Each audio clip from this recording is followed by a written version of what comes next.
भारत में अब तक का सबसे बड़ा राइट्स इशू खुल चुका है और साथ ही भारत में राइट्स एंटाइटलमेंट की ट्रेडिंग भी पहली बार हो रही है।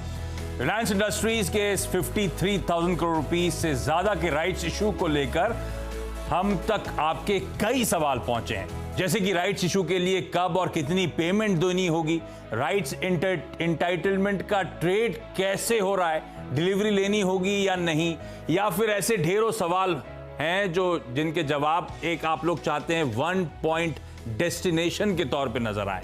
तो आपकी हर उलझन आसान करने के लिए आज हम चर्चा करेंगे RIL राइट्स इशू के फ्रीक्वेंटली आस्क्ड क्वेश्चंस की।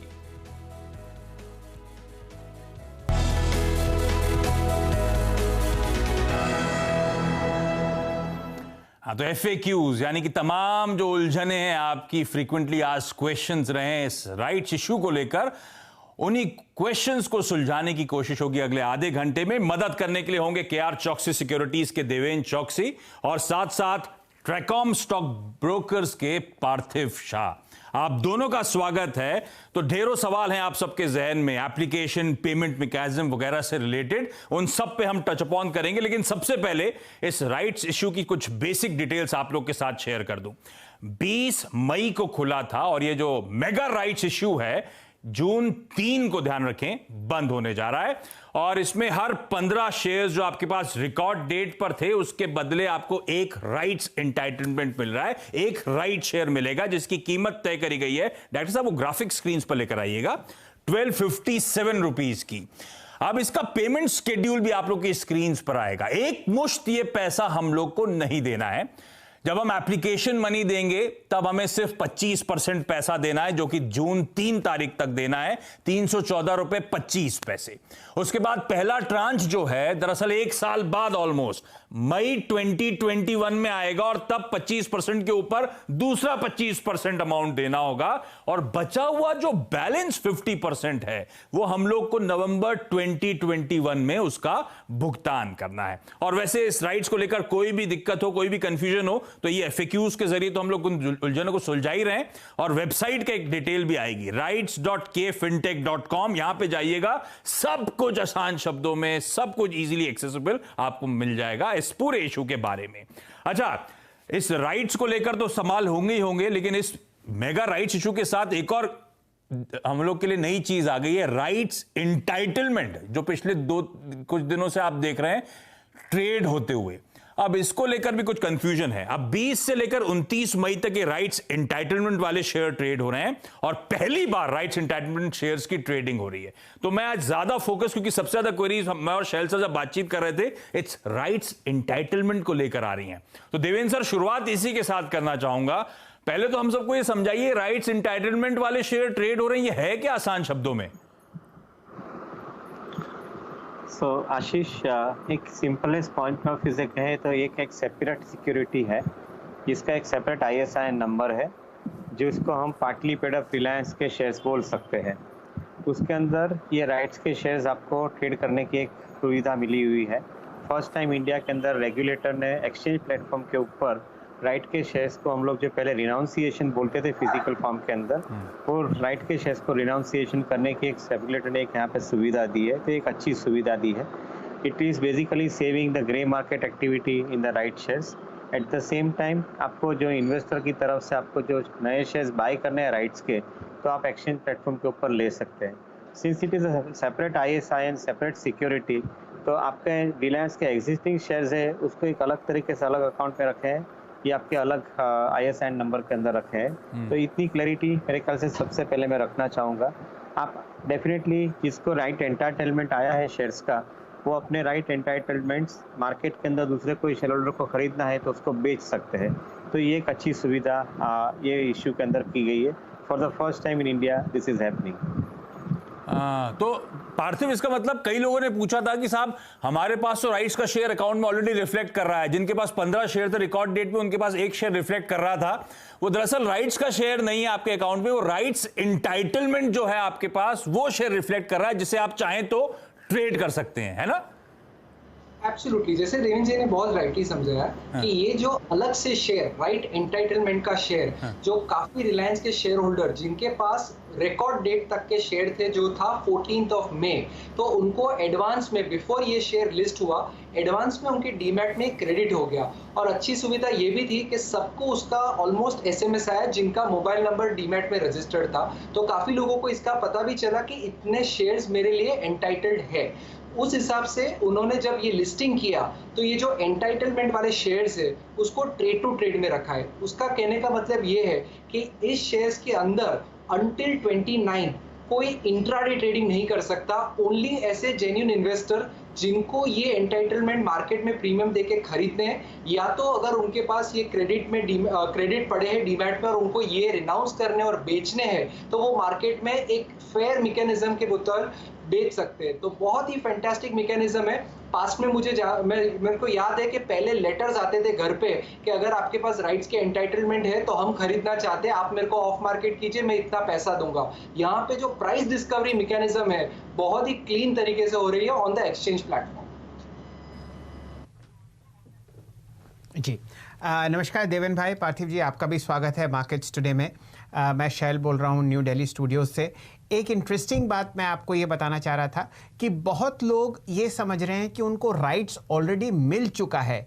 ऐसा नहीं है, आपको अभी भी पेमेंट करना है, जो कि शेड्यूल आपको थोड़ी देर पहले आशीष जी ने बताया, और उसके बाद ही ये राइट्स एक्चुअली आपको क्रेडिट होंगे आपके अकाउंट में। फिलहाल ये आपका एंटाइटलमेंट है, ये आपका हक है जो आपको मिला है as a matter of right. और इसके बाद आप ये समझिए कि जो 2-3 दिन से इसमें प्राइस डिस्कवरी हो रही है नेशनल स्टॉक एक्सचेंज पर, इससे ये पता चलता है कि राइट्स अभी प्रीमियम पे चल रहा है। क्योंकि अगर आप आज का क्लोजिंग प्राइस 218 रुपये जोड़ें 1257 रुपये में, तो लगभग रिलायंस का जो राइट्स का प्राइस आता है वो है 1475 और क्लोजिंग प्राइस आज का है 1433। तो आप ये मान के चलिए राइट्स अभी प्रीमियम पे चल रहा है। और क्योंकि प्राइस डिस्कवरी अब बिल्कुल अबव बोर्ड है, नेशनल स्टॉक एक्सचेंज पर है, ओपन आउटक्राई में नहीं है या आपको ग्रे मार्केट में कुछ नहीं करना, ये एक बिल्कुल क्लीन फॉर्मेट है जिसमें आप अपना राइट्स इंटाइटलमेंट बेच सकते हैं और उसके एवज में आपको जो भी उस वक्त का मार्केट कोट है वो मिलेगा। वरना बहुत लोग ऐसे ही राइट्स को रिनाउंस कर देते थे, लैप्स हो जाता था और राइट्स इशू सक्सेसफुल नहीं होते थे। अगर आपको रिलायंस का शेयर नहीं चाहिए तो आप अपना एंटाइटलमेंट आज का क्लोजिंग प्राइस जो है 218 रुपए के आसपास बेच सकते हैं। देवन भाई, क्या ये मेरी अंडरस्टैंडिंग ठीक है? यस शैल, आई थिंक बिल्कुल ठीक है अंडरस्टैंडिंग आपकी। एंटाइटलमेंट के जो शेयर्स है वो आप मार्केट के अंदर प्रीमियम में बेच सकते हैं। 218 का प्रीमियम जो आपने बताया वो सही प्रीमियम है, वो मार्केट के अंदर ट्रेडिंग उसका हो रहा है। और आज सुबह हमने जैसे एक न्यूज़ भी कैप्चर किया कि one of the marquee investor has actually I think bought the shares of Reliance right from the market. तो ये ट्रेडिंग अच्छी तरह से चालू होनी शुरू हो गई है। एक एडवांटेज इसके अंदर इन्वेस्टर को ये मिलता है कि जो इन्वेस्टर अभी तक रिलायंस के अंदर इन्वेस्टमेंट नहीं किया है उसको आज की तारीख के अंदर करीबन 500 रुपये के आसपास, 500, 510, 20 रुपये के आसपास आपको एक इन्वेस्टमेंट करने की एक तक मिल रही है। क्योंकि आपको 314 रुपया फर्स्ट इंस्टॉलमेंट में भरना है 25% के हिसाब से, और उसके ऊपर आप 218-20 का जो भाव गिन लेते हो तो करीबन आपको 500, सवा 500 के बीच के जो एक भाव आता है वो भाव के अंदर आप रिलायंस के इन्वेस्टर बन जाते हो। और वापिस आपको दूसरे 314 रुपये भरने आएंगे अगले मई के अंदर 2021 के अंदर, और बाकी के 628 रुपये जो भरने का आएगा वो नवंबर 2021 में आएगा। So as an investor I think today your investment in Reliance is not going beyond 525 rupees, so which is fundamentally very important. आप स्टैगर्ड पेमेंट कर से आप आराम से रिलायंस के अंदर इन्वेस्टमेंट अगले 1.5 साल के अंदर कंप्लीट कर सकते हो। बिल्कुल। अच्छा देवेन भाई, आपने एक बहुत बढ़िया पॉइंट रेज किया और ये पार्थिव शाह साहब से इसका जवाब लेते हैं। पार्थिव जी, ये बताइए 218 रुपये का आपने राइट्स एंटाइटलमेंट बाजार से खरीदा और 314 रुपये का आपने पहला इंस्टॉलमेंट दिया, कुल मिला के लगभग आप मान के चलिए 550 रुपये, 530 रुपये में आपके पास partly paid up Reliance Industries का स्टॉक आ गया। अब ये ट्रेड कैसे करेगा? क्या इसका अलग ISIN होगा नेशनल स्टॉक एक्सचेंज और BSE पर? किस तरीके से निवेशक इसको ट्रेड कर पाएंगे अगले पेमेंट तक? एब्सोल्युटली, जैसे अभी तक हमने जो बात की है वो राइट्स एंटाइटलमेंट के शेयर की बात की है, जो 218 रुपये पे आज क्लोजिंग आया है। उसका एक अलग ISIN है और इन्वेस्टर्स को यही बताना चाह रहा हूँ कि ये जो शेयर है जिसका अलग ISIN है वो 29 तारीख के बाद मार्केट में ट्रेड नहीं करेगा। सो ये कंफ्यूजन मत कीजिए कि ये एक पार्टली पेड अप शेयर है, ये सिर्फ राइट एंटाइटलमेंट वाला प्रीमियम वाला शेयर है। तो 29 के बाद ये शेयर ट्रेड नहीं होगा। उसके बाद करीबन 11 या 12 जून को राइट्स के जो शेयर्स है पार्टली पेड अप फॉर्म में वो अलग ISIN के मुताबिक ट्रेड होंगे मार्केट्स में, जिसका प्रीमियम वेरी होगा based upon the underline which is Reliance के शेयर। तो उस टाइम पे वो जो पार्टली पेड अप शेयर है उसमें भी इन्वेस्टर्स पार्टिसिपेट कर सकते हैं, लेकिन उसकी भी प्राइस डिस्कवरी होगी अलग से, जो 12 जून के आसपास अलग से लिस्ट होगा। ओके, तो आप कह रहे हो कि अलग से ट्रेड होंगे, अलग से ISIN दिया जाएगा इसका, और वो फिर अंडरलाइंग जिस तरह का मूवमेंट दिखाएगा उस लिहाज से partly paid up shares trade करेंगे। अच्छा, मैं इस पे आऊंगा। एंटाइटलमेंट वाले पे एक और सवाल है। एक तो आपने कहा कि ये ट्रेड टू ट्रेड पे है। आसान शब्दों में, जब राइट ऑफ एंटाइटलमेंट आपके अकाउंट में रिफ्लेक्ट होना शुरू हो जाएगा तब आप उसको ट्रेड कर सकते हैं। तो T+2 सेटलमेंट के बाद वो आपके अकाउंट में आएगा, उसके बाद आप उसकी ट्रेडिंग करेंगे। अब पार्थिव एक बात बताएं, ये 29 मई तक ये एंटाइटलमेंट वाले शेयर्स हैं, इनकी खरीद फरोख्त हो रही है, ट्रेड हो रहा है। 29 मई की क्लोजिंग पे जिन जिन के पास वो एंटाइटलमेंट वाले शेयर्स होंगे वो फिर फाइनली 3 जून के तक अपना एप्लीकेशन मनी डिपॉजिट करेंगे, उनके पास वो हक फाइनली जाएगा, है ना? सही बात है। मैं एक सिंपल एग्जांपल देता हूं। अगर किसी के पास रिलायंस के कोई भी शेयर नहीं है, राइट्स भी नहीं है, लेकिन 29 मई को ही कोई राइट्स के जो एंटाइटलमेंट वाले शेयर है वो मार्केट से अज्यूम कीजिए 200 के प्रीमियम में खरीदते हैं, तो होगा क्या कि T+2 सेटलमेंट साइकिल के मुताबिक 2 जून को वो शेयर्स उनके डीमैट में क्रेडिट हो जाएंगे, और 3 जून हम जानते हैं कि लास्ट डेट है राइट्स में एप्लीकेशन करने के लिए। वेदर हम आसबा से अप्लाई करें, RWAP से करें, वो अलग बात है। तो होगा क्या कि ये जो एंटाइटलमेंट के शेयर, अगर किसी ने 100 शेयर लिए मार्केट से 200 रुपए के भाव पे इवन ऑन 29, तो वो 100 शेयर्स का प्रीमियम जो है 314 रुपए 25 पैसा, वो उनको 3 जून के पहले भरना होगा। तो इस तरह से भी रिलायंस में पार्टिसिपेट कर सकते हैं, जिस तरह से देवेन जी ने समझाया कि पूरा पैसा देने की जरूरत नहीं है, पार्टली पेड अप के फॉर्म में ये इन्वेस्टमेंट हो सकता है। तो आसान शब्दों में, ये जो आपने खरीद फरोख्त के बाद राइट्स एंटाइटलमेंट के शेयर लिए, जिस भाव पे भी लिए, वो आपको एक राइट्स दे रहे हैं राइट्स इशू में सब्सक्राइब करने के लिए, और राइट्स इशू में फिर पूरा वो जो 1257 रुपए आपको भुगतान करना है वो जस का तस रहेगा। ये सिर्फ एंटाइटलमेंट आपने खरीदा है, वो राइट्स का एंटाइटलमेंट आपने खरीदा है। उसके बाद आपको जो पहला 25% का ट्रांच है वो 3 जून तक आपको भुगतान करना होगा। पर देवेन भाई, ये जो बाजार में ये एंटाइटलमेंट वाले शेयर ट्रेड हो रहे हैं और इनमें बड़ा तगड़ा उछाल देखने को मिल रहा है, प्रीमियम बढ़ता चले जा रहा है, ये क्या रिफ्लेक्ट करता है? क्या बाजार के दिग्गज प्लेयर्स, बाजार के प्लेयर्स इस बात पे बेट कर रहे हैं कि आपको रिलायंस का शेयर पे अगले 1-1.5 साल का बेट मिल रहा है, उसके आउटलुक का बेट मिल रहा है सिर्फ 25% रकम देकर, और स्ट्रीट उसको लेकर उत्साहित है? सर, जो फाइनेंशियल इन्वेस्टर रहता है वो हमेशा अपना फाइनेंशियल मुनाफा कैसे आता है वो गिनना शुरू कर देता है। हाँ। आपको आज की तारीख में 525-530 रुपए के अंदर आपको इन्वेस्टमेंट करने को मिलता है रिलायंस के अंदर, और बाकी के जो फंड्स है वो आपको देने पड़ेंगे अगले 12 महीने के अंदर, और बाद 50% पैसा 18 महीने के अंदर देना पड़ेगा। तो दैट मीन्स कि मैं ब्याज का ही कैलकुलेशन करता हूँ।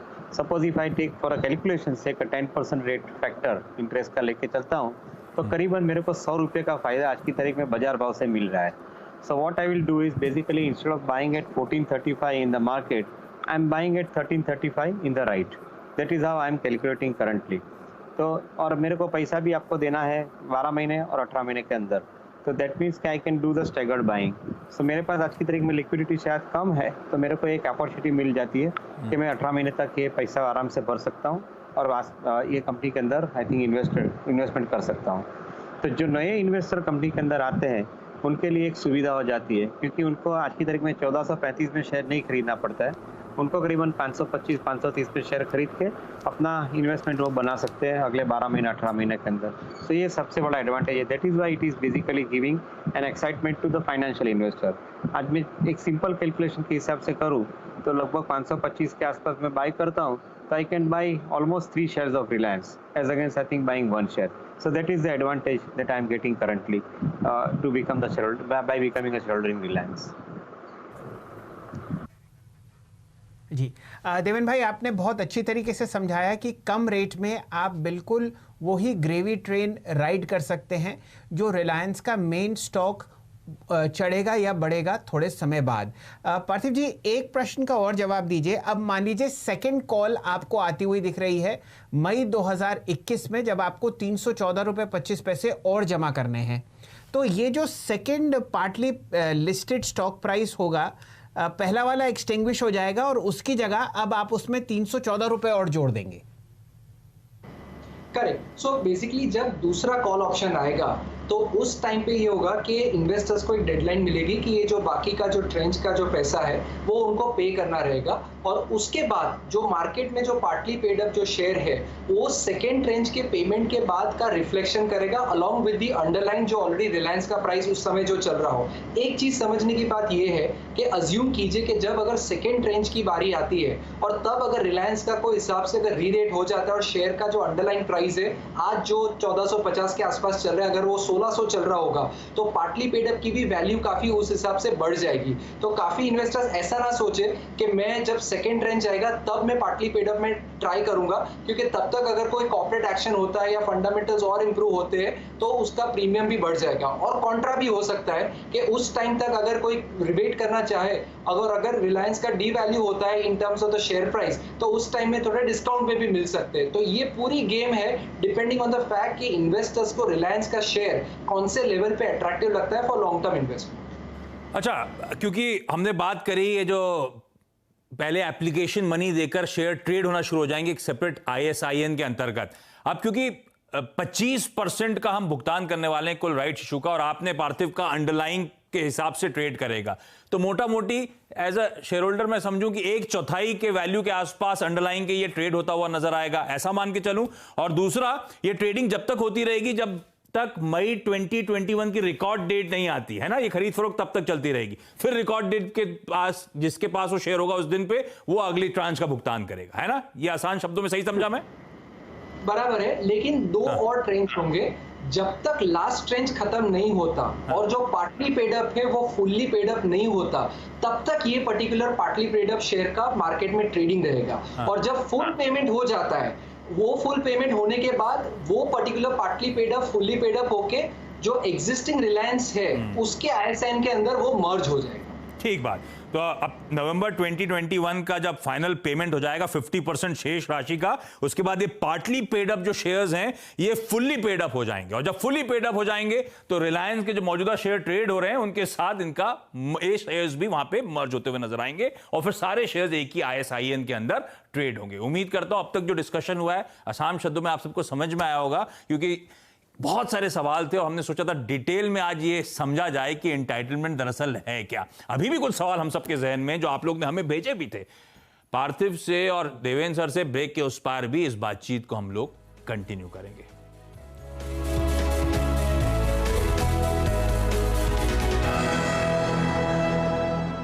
नमस्कार, मार्केट्स टुडे में आपका स्वागत है। चर्चा हो रही है रिलायंस के राइट्स इंटाइटलमेंट पर और आपको उसके साथ साथ किस तरीके से फ़ायदा उठाना है। हमारे साथ देवेन चोकसी साहब जुड़े हुए हैं, जाने माने ब्रोकर हैं। बहुत शानदार एनालिस्ट श्री पार्थिव शाह साहब जुड़े हुए हैं, बहुत अरसे से वो राइट्स इशू को ट्रैक कर रहे हैं। और साथ ही साथ आशीष जी हैं जो मुंबई स्टूडियो से आज मार्केट्स टुडे में हमारे साथ हैं। पार्थिव जी, ज़रा चर्चा करते हैं रिलायंस के राइट्स इंटाइटलमेंट की। मुझे एक बात आपसे समझनी थी, क्योंकि रिलायंस का राइट्स का इंटाइटलमेंट है ट्रेड टू ट्रेड के सेटलमेंट में, इसको क्या आप इंट्राडे ट्रेडिंग कर सकते हैं या फिर हर ट्रेड डिलीवरी में तब्दील होगा और हर परचेज की डिलीवरी आपको या तो देनी पड़ेगी या लेनी पड़ेगी? ट्रेड टू ट्रेड के अंदर कोई भी जब सिक्योरिटी ट्रेड करती है तो उसमें डेफिनेटली कंपलसरी डिलीवरी लेनी पड़ती है और डिलीवरी देनी पड़ती है। मतलब काफ़ी हमारे क्लाइंट से वो पूछ रहे थे कि ये शेयर का लिस्टिंग हुआ से 200 रुपये पे और अभी 215 हो गया इंट्राडे बेसिस पे, मेरे डीमैट में उतने शेयर नहीं है, क्या मैंने जो सुबह 200 रुपये में लिए थे दोपहर को 215 में बेच दूँ तो चलेगा? आंसर इज नो, नहीं चलेगा। क्योंकि होगा क्या, कंपलसरी डिलीवरी है, डीमैट के अकाउंट के अंदर उतने शेयर्स की क्रेडिट नहीं है, तो होगा क्या, ऑक्शन होगा और ऑक्शन में जो प्रीमियम देना रहेगा बहुत ही महंगा पड़ेगा और जो 15 रुपए इंट्राडे कमाए थे वो तो चले जाएंगे, घर से पैसे जुड़ने पड़ेंगे। सो कंपलसरी इसमें इंट्राडे ना करें। अभी 29 तक भी ये ट्रेड होगा, इसमें कंपलसरी डिलीवरी है। भूल से भी इसमें अगर सेलिंग होगी और आपके डीमैट में अगर शेयर नहीं होंगे तो ये कंपलसरी डिलीवरी में तब्दील होगा और उसका ऑक्शन होगा।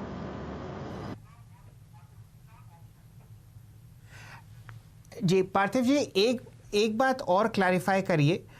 मान लीजिए किसी निवेशक के पास राइट एंटाइटलमेंट उनके डीमैट में है, उन्होंने ये सोचा कि रेट बढ़ रहा है, मैं इसका फ़ायदा उठा लूं और इसको मैं बेच देता हूं।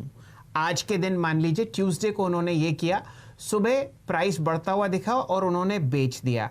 अब उनको कंपलसरी डीमैट में वो डिलीवरी पहुंचानी है वापस, लेकिन दोपहर होते होते ये प्राइस गिर गया और उन्होंने दोबारा वापस खरीद लिया, तो क्या उस दौरान उनको डिलीवरी अपने डीमैट से नहीं देनी पड़ेगी? क्या ये स्क्वायर ऑफ हो जाएगा या दोनों ट्रांजैक्शंस ऑनर करने पड़ेंगे? नहीं, इसमें दिक्कत नहीं है। एक एग्जांपल देता हूं कि अगर मेरे पास 100 राइट एंटाइटलमेंट के शेयर मेरे डीमैट में हैं, मैंने सुबह में मार्केट में 215 के आसपास उसको बेच दिए, ये कंपलसरी डिलीवरी में कन्वर्ट होंगे और मेरे पास डिलीवरी भी है। दोपहर को आते आते अगर ये प्राइस 200 हो गया और I am tempted to buy it back, तो मैं सिर्फ 100 शेयर वापस बाय कर सकता हूँ। होगा क्या कि वो 100 शेयर अगर मैं बाय करता हूं तो वो उसका जो T+2 सेटलमेंट होगा और तब तक जो मेरे को डिलीवरी देने 100 शेयर के उसका भी T+2 में सेटलमेंट होगा। तो बेचने के टाइम पे यही ध्यान रखना है कि अगर मेरे पास 100 शेयर मेरे डीमैट में पड़े हैं तो उससे ज्यादा मैं ना बेचूं, और खरीदने के टाइम पे कोई इश्यू नहीं है, मैं ज्यादा भी खरीद सकता हूं। ओके, अच्छा एक सवाल और देवेंद्र सर, आखिरी सवाल जो मेरे जहन में बार बार घूम रहा है। अब ये रिलायंस के राइट्स इशू में मैंने सब्सक्राइब करा, एप्लीकेशन मनी दिया, उस बीच अगर मान लीजिए रिलायंस इंडस्ट्रीज ने डिविडेंड डोल आउट करा, तो क्या अगर 1/4 पैसा मैंने रिलायंस के राइट्स इशू का शेयर का एप्लीकेशन मनी दे रखा है, तो क्या 1/4 जो डिविडेंड डोल आउट हुआ था उसका मुझे मिलेगा इस दौरान क्या? एब्सोल्युटली 6 रुपया ब्याज डिक्लेयर किया है। हाँ। आपको 1.5 रुपया ब्याज राइट के ऊपर मिलेगा क्योंकि आपका 25% पेड है right. So I think 1/4 you will get the dividend on the right shares.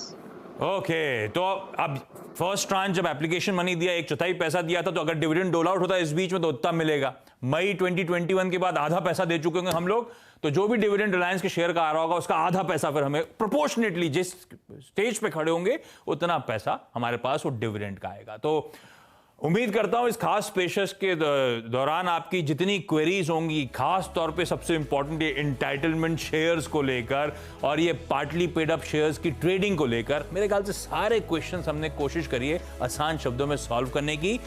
Devendra sir, पार्थिव जी, मजा आया आप लोगों से बातचीत करके, दिमाग के चाक्षु खुल गए। थैंक यू सो मच इस सब्जेक्ट में इस डिटेल में हमसे बातचीत करने के लिए, और शैल सर एक बढ़िया सवाल पूछने के लिए थैंक यू सो मच। इस नोट पर आज की इस खास पेशकश में इतना ही, और आप लोग लेकिन बने रहिए CNBC आवाज के साथ। न्यूज फ्लो यहां पे कंटिन्यू करेगा। नमस्कार।